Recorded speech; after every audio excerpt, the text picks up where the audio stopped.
Now I give the floor to Paul Taylor, and then we'll take questions and comments at the end. Paul, you have the floor. Thank you very much, Enrique. Good morning, everybody. Difficult to know quite how to pitch a speech to such a diverse audience, former MEPs who've been involved in European legislative processes and the whole institutional spaghetti junction, and students who are innocent of all of that. Like Franklin de Hoos, I'm going to tear up my prepared speech. I think one very well-constructed prepared speech this morning from Danuta Hübner is probably as much as many people can digest. But I want to give you one or two thoughts about the broader context, because we've so far, Pache Franklin, with whom I agree on masses of what he said, we've had a bit of a Euro-European discussion, and institutions have inevitably played a big part of it. And I want to sort of try and set this in a slightly bigger picture of what I see happening in society and in the world, because, you know, we've got here a crisis of politics. I say that as somebody who writes for Politico, which is itself a pretty recent and disruptive interloper into the political sphere, and some people would say that we were part of the pipolisation, I think I heard the word, of politics, so for which we make no apologies. But I think, first of all, that let me just say, I am a Brit. I am a disenfranchised Brit. The punishment for having lived too long on the continent of Europe was that I was deprived of a vote in the most important decision that my country has taken on its future, probably since World War II, and therefore it wasn't my fault. And I personally believe that the EU is the greatest thing that's happened to this continent for centuries. But I also believe that the EU is in severe danger, and I actually believe that the process of disintegration began rather earlier than anybody has acknowledged here today. I think it began in a way right after the Maastricht Treaty, where you got a backlash. It was as if the engine, or the truck of Europe had got ahead of the engine and the wheels, a bit like that Keystone Cops cartoon movie, you know, and so we had a first backlash there. The EU is inherently, I believe, an unstable construction. It's a halfway house between states and peoples, between nations and a federation. It's not, it will not, and in my judgment, will never be a full federation. And it's been sustained over these 60 years by three things, I think, perhaps four. One is rising prosperity and the prospect of further prosperity. One is the Cold War. One is its own forward momentum. And finally, I would say the memory of what came before and the determination never again. As time has gone on, some of those factors have faded. People who didn't live through World War II have less sense of what a catastrophe, you know, what a catastrophic century Europe had lived through. And I think that is reflected in also in the sort of lack of legitimacy among the younger generation of the sort of argument that Europe is a peace project. Perhaps the countries of Central and Eastern Europe still recognize it as being a freedom project, but they too, 25 years after the fall of the wall, are taking that for granted, and perhaps, as we're seeing, they have a slightly different interpretation of freedom from the one that has evolved in Western Europe. The Cold War, of course, has been and gone. As part of the Cold War, it wasn't just having a common adversary, which was very helpful, but also having a common ally in the United States, which is, of course, greatly underestimated as one of the drivers of European integration. Well, we have the possibility of a common adversary or two around us, and that might be helpful, but we're not so sure that we can count on the support of the United States, which is about to be presided by a gentleman who, as you know, supported Brexit. So there are other big changes going on that are not propitious, I think, for the current form of European integration. The EU from its birth was supported by a sort of broad societal consensus that encompassed employers, trade unions, and the three mainstream political families, the Christian Democrats, the Socialists and Social Democrats, and the Liberal family. Bluntly, that's falling apart, or being overtaken on the left, and in some countries on the right, in others on both. And the intermediate organizations like trade unions, political parties, and so on in many countries are being hollowed out. Their membership is geriatric, and shrinking. And when they have gained members, it's often been because of insurgencies, because of entrism. I mean, look at Jeremy Corbyn's Labour Party, which has doubled in size, where a lot of them seem to many of us a bit like Trotskyists rather than classic Labour Party supporters. So there's been this backlash. The backlash is also an institutional backlash of nation states against Europe having taken away some of their key powers. The backlash against Maastricht was partly the National Union of Finance Ministries saying, so far and no further. And you see it, I think, very much in some of the attitudes today. Resistance, which has continued despite the depth of the Eurozone crisis, to taking the next steps in the integration of the monetary union, which I think most economists and many politicians recognize are needed, but for which the institutional structure at national level and the public opinion are just not ready. I won't talk much about Brexit because I think essentially what that is it's a sort of crystallizes a lot of what I've talked about. For the first time, you have one wing of this halfway house falling off the cliff. And the question is, what do you do to shore up the house now? Do you need new foundations? Do you create a smaller house with a smaller number of rooms? Do you jettison more rooms? Do more rooms fall off? There are all sorts of issues around that, but one of the things that I would say is that more disintegration is already visible since the Brexit vote. Some of it's been mentioned here today. There is not a concerted, but there is nevertheless an assault on the powers of the core powers of the European Commission. We see it on trade, where for reasons, legal reasons, but nevertheless, the European Union's core competence for negotiating trade agreements is effectively being undermined. We see it on fiscal policy, where there are people that want to take the whole supervision of fiscal policy out of the hands of the European Commission, and there are other people who want to simply ignore the results of the supervision of foreign fiscal policy and pursue their national policy anyway. In general, there is a bit of a trend towards ignoring Brussels, even when it means ignoring the rule of law.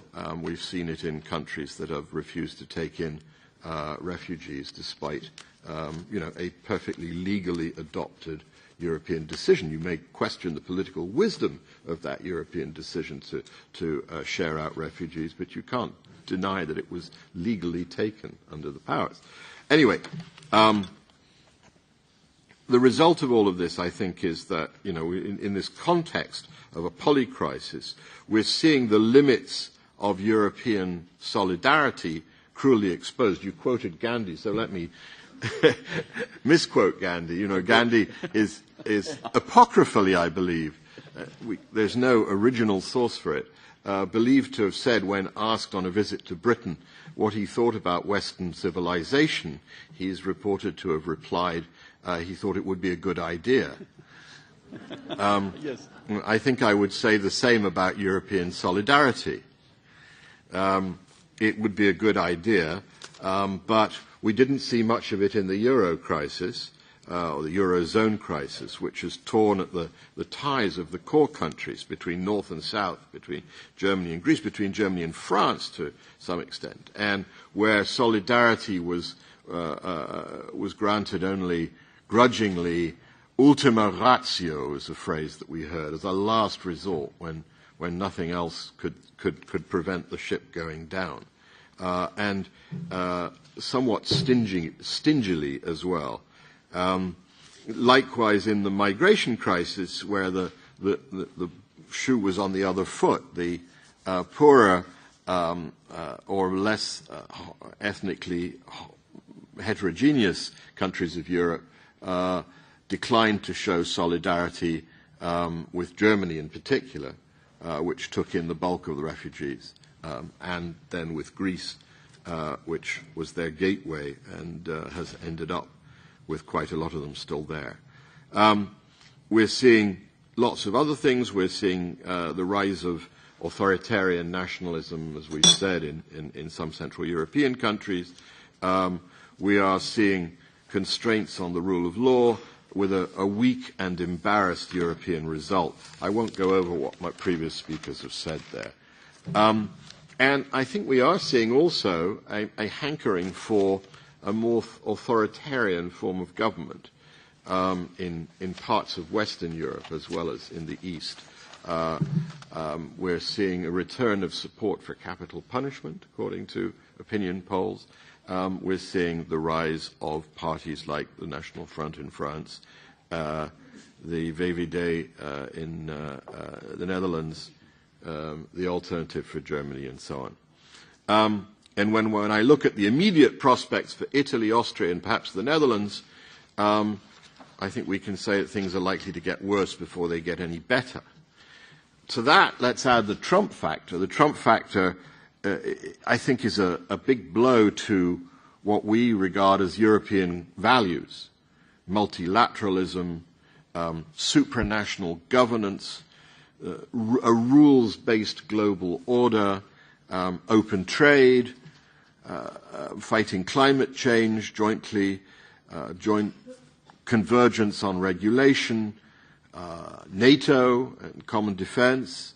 And I think that there's a danger that Trump's victory legitimizes identity politics, xenophobia in Europe as well, and reinforces those forces.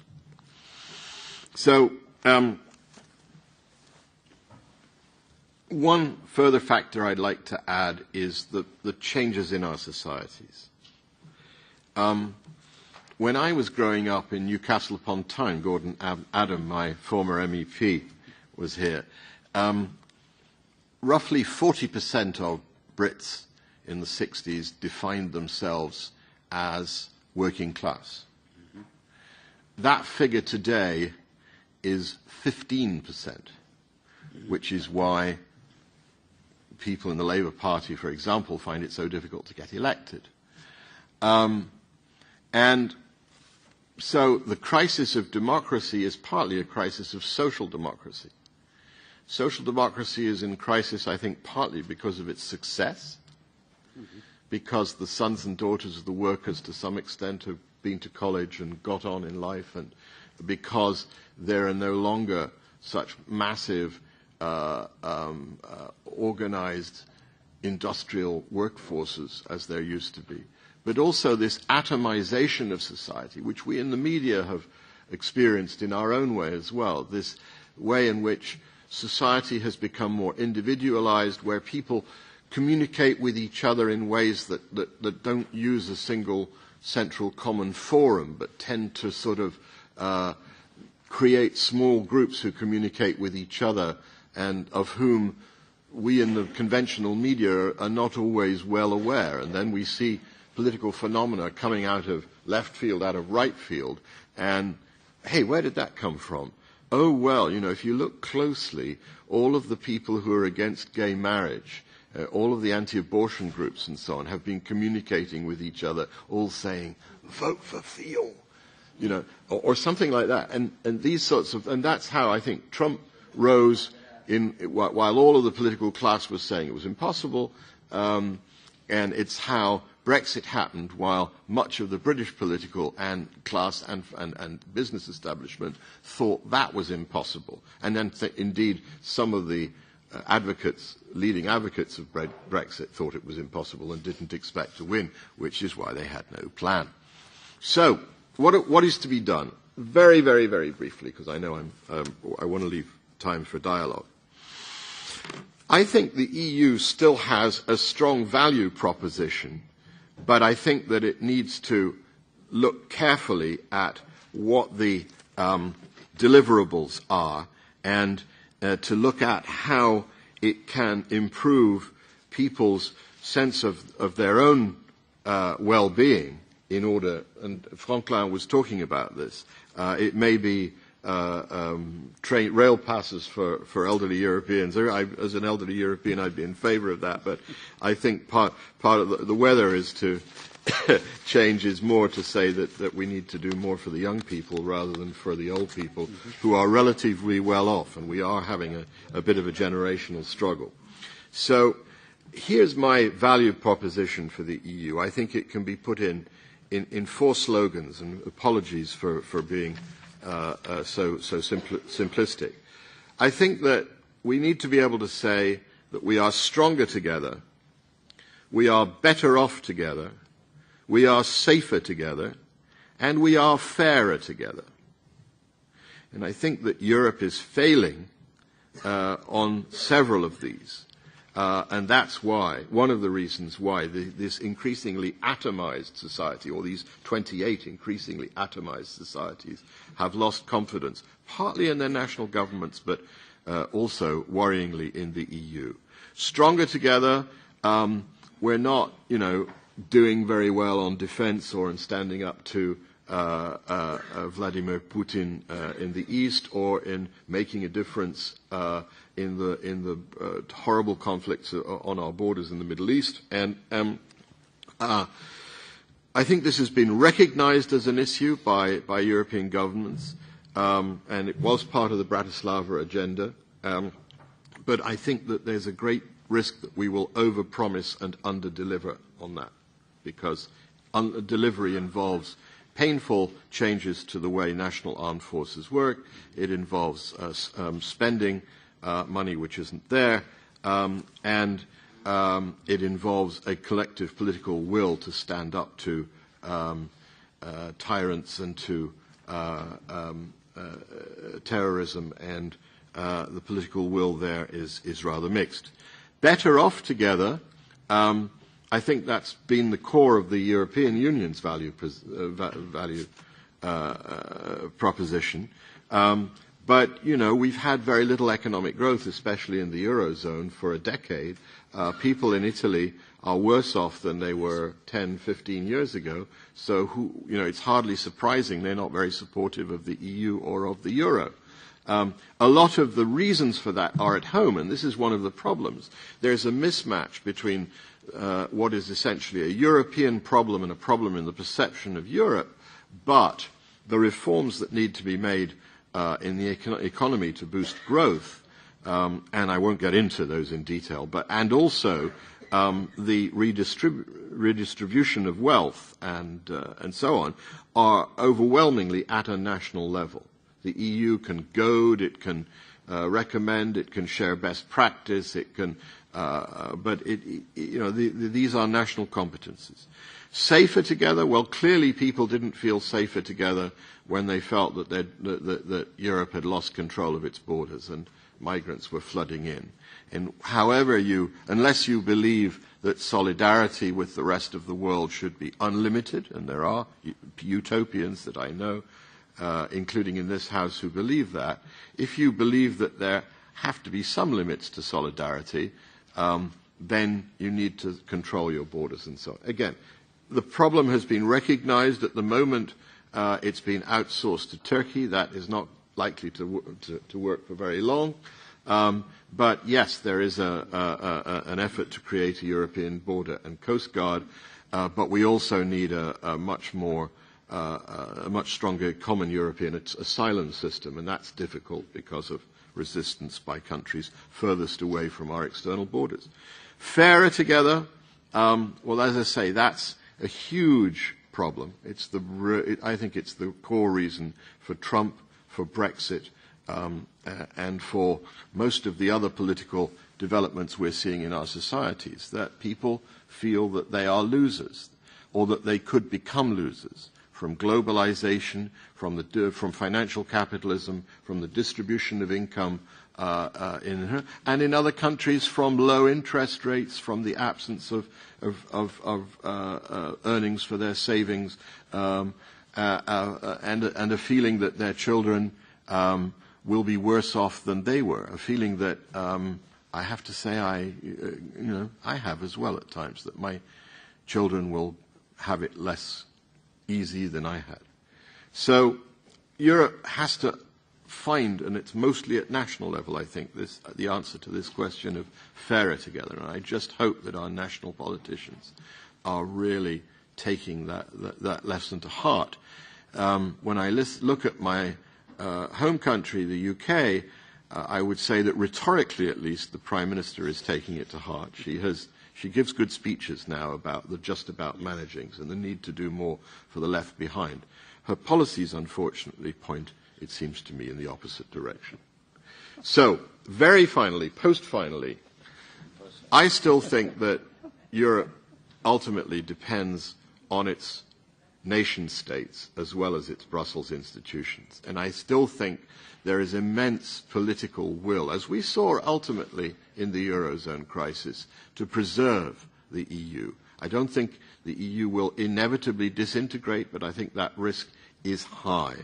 And it's going to come down to the most important and most powerful and most central nation-states to give a lead, if that is to be avoided.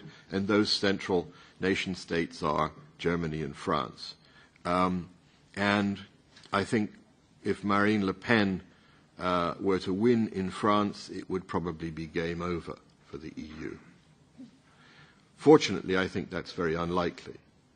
But the question of whether the next German government and the next French government, with a not very permissive domestic environment, with populists barking at their heels, will be able to bring up the political courage to take the next steps in the integration of the Eurozone to make that a more sustainable edifice, which means sharing more risk, sharing more responsibility, more supervision as well. I think that is going to be the crucial decider. And I wish I could say I was more optimistic. Thank you.